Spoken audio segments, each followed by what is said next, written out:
નમસ્કાર મિત્રો. મારા પાડોશમાં રહેતા મિતેશને બાળપણથી જ કાર અને બાઇક પ્રત્યે ખૂબ રસ હતો. એક દિવસ તેના પિતાની કાર સ્ટાર્ટ જ નહોતી થતી. બધા મિકેનિક્સને બતાવ્યા છતાં સમસ્યા સમજાઈ નહીં. પછી એક ઓટોમોટિવ ઇલેક્ટ્રિશિયન આવ્યો. તેણે થોડી જ મિનિટોમાં બેટરી અને વાયરિંગ ચેક કરી ખામી શોધી કાઢી અને કાર ફરીથી સ્ટાર્ટ થઈ ગઈ. મિતેશને આશ્ચર્ય થયું અને તે પૂછવા લાગ્યો કે મશીનમાં છુપાયેલી વીજળીની સમસ્યા શોધવી એ પણ એક કળા છે. તો આ ઓટોમોટિવ ઇલેક્ટ્રિશિયન કેવી રીતે બની શકાય? તો મિત્રો, આજના આધુનિક સમયમાં દરેક વાહન જેવા કે કાર, બાઇક, બસ, ટ્રક વગેરેમાં ઇલેક્ટ્રોનિક સિસ્ટમનો મહત્વનો ભાગ છે. Battery, light, self start, sensor, music system, ECU વગેરે. આજની કાર માત્ર એન્જિનથી નથી ચાલતી. તેમાં ડઝનબંધ કોમ્પ્યુટર્સ હોય છે જેને ECU કહેવાય છે. આ ઉપરાંત સેકન્ડો સેન્સર્સ અને કિલોમીટરો લાંબુ વાયરિંગ હોય છે. આ જટિલ ઇલેક્ટ્રિકલ નેટવર્કને સમજવા, ઇન્સ્ટોલ કરવા અને રિપેર કરવા માટે એક સામાન્ય મિકેનિકલ કરતાં નિષ્ણાત ઓટોમોટિવ ઇલેક્ટ્રિશિયનની ખાસ જરૂર પડે છે. આ તમામ ઇલેક્ટ્રિકલ ભાગોની ચકાસણી અને રિપેરિંગ કરનાર નિષ્ણાતને ઓટોમોટિવ ઇલેક્ટ્રિશિયન કહેવામાં આવે છે. ટેકનોલોજી વધતી જાય છે એટલે કે આ ક્ષેત્રમાં કારકિર્દીની સારી તકો રહેલી છે. તો ચાલો મિત્રો, આજે આપણે ઓટોમોટિવ ઇલેક્ટ્રિશિયનના કરિયર વિશે વધુ માહિતી મેળવીશું. તો મૈત્રીબેન, સૌ પ્રથમ એ જણાવશો કે ઓટોમોટિવ ઇલેક્ટ્રિશિયન એટલે શું?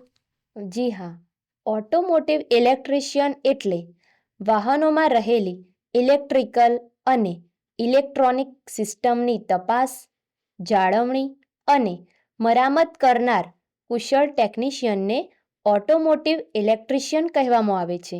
ઓટોમોટિવ ઇલેક્ટ્રિશિયનની કામગીરી શું હોય છે અને તે ક્યાં કામ કરે છે? તેની કામગીરીની વાત કરીએ તો બેટરી ચેક કરવી અને બદલવી, light, horn, indicator repair, self start અને અલ્ટરનેટર ચકાસવું, વાયરિંગની ખામી શોધવી, કારના સેન્સર અને ECU સ્કેન કરવું, મ્યુઝિક સિસ્ટમ તથા સેન્ટ્રલ લોકિંગ ફિટ કરવું.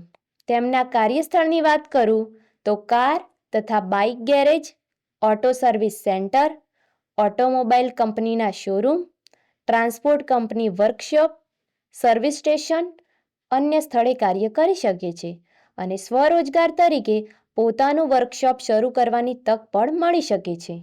ઓટોમોટિવ ઇલેક્ટ્રિશિયન બનવા જરૂરી વ્યક્તિગત ગુણો કેવા હોવા જોઈએ?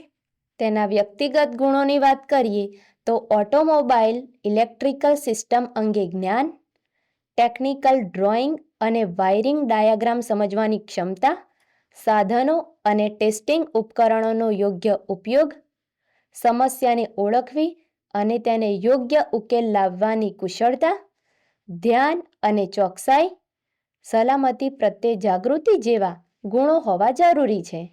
ઓટોમોટિવ ઇલેક્ટ્રિશિયન બનવા શૈક્ષણિક લાયકાત અને ભરતી પ્રક્રિયા શું હોય છે? તેની શૈક્ષણિક લાયકાતની વાત કરીએ તો ઓછામાં ઓછું 10 પાસ, ITIમાં ઓટોમોટિવ ઇલેક્ટ્રિશિયન તથા mechanic auto electrical and electronics trade NSQF લેવલનો કોર્સ કરેલો હોવો જોઈએ અને તેની ભરતી પ્રક્રિયાની વાત કરીએ તો પ્રાઇવેટ ગેરેજમાં સીધું ઇન્ટરવ્યૂ, શોરૂમ તથા કંપનીમાં અરજી પ્લસ ટેસ્ટ અને એપ્રેન્ટિસશીપ પછી સ્થાયી નોકરી મળી શકે છે. ઓટોમોટિવ ઇલેક્ટ્રિશિયનનું માસિક વેતન કેટલું હોય છે? ઓટોમોટિવ ઇલેક્ટ્રિશિયનનું માસિક વેતન સરકારી ક્ષેત્રે સરકારશ્રીના પગાર ધોરણ મુજબ અથવા ખાનગી ક્ષેત્રમાં તેમની કુશળતા અને અનુભવના આધારે હોય છે. ઓટોમોટિવ ઇલેક્ટ્રિશિયનમાં પ્રગતિના અવસર કેવા રહેલા હોય છે?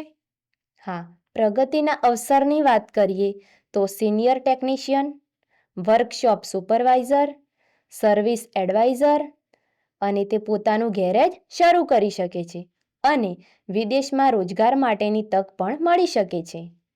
શું આ ક્ષેત્રમાં અભ્યાસ માટે શિષ્યવૃત્તિ કે કઈ યોજનાનો લાભ મળી શકે?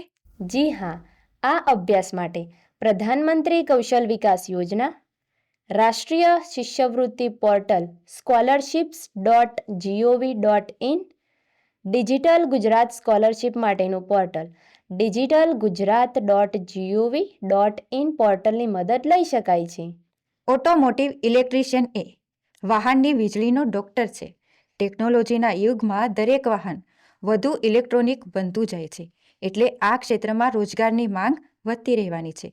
મહેનત, યોગ્ય તાલીમ અને અનુભવ દ્વારા આ ક્ષેત્રમાં સુંદર કારકિર્દી બનાવી શકાય છે. તો મિત્રો, આ સંદર્ભે સફળ થયેલા વ્યક્તિઓની સાફલ્ય ગાથા અને વધુ માહિતી તમે આ વિડીયોના ડિસ્ક્રિપ્શન બોક્સમાંથી મેળવી શકો છો. આશા છે કે આ માહિતી આપને ઉપયોગી થશે. મૈત્રીબેન, આપનું માર્ગદર્શન વિદ્યાર્થીઓ માટે નવી દિશા અને નવી પ્રેરણા સમાન છે. આપની સમજણભરી અને ઉપયોગી માહિતી બદલ હૃદયપૂર્વક ધન્યવાદ.